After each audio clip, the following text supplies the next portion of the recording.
Hey team, today I'd like to explain the difference between cavitation and ventilation, and I'll be prepared to bet that the majority of you guys have been using the wrong term for your entire lives. So let's explain. To start with, this here is not an anti-cavitation plate. It's in fact an anti-ventilation plate. Now, as per usual, I found a brilliant video. The professor here explains cavitation sensationally well. Passionate guy, I've axed and slashed again to give you your executive summary. So watch this for 90 seconds, it's worth it, and come back to me at the end for a summary. It is a well-known fact that water boils at 100 degrees centigrade. However, few people will know that at different pressures, the water will boil at different temperatures. If you increase the pressure, as in a pressure cooker for instance, then the boiling point of the water increases. Hence the cooking is more efficient. Few people will know, however, that at reduced pressures, water will boil at lower temperatures. I have here a vacuum pump, and I'm going to turn on the vacuum. This flask here contains water, and we have it connected to a pressure gauge, and we're reading at the moment approximately 15 pounds per square inch, which is 1 atmosphere.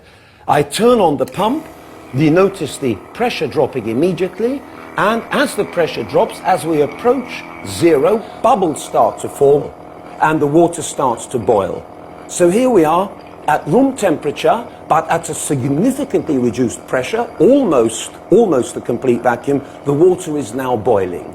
Water boiling at 20 degrees centigrade at almost 0 pounds per square inch. A remarkable phenomenon, sir. When a submarine's propeller turns quickly, an area of low pressure is created on the blades. This lowering of pressure causes the water to boil without heating up and produces bubbles of steam. This is called cavitation.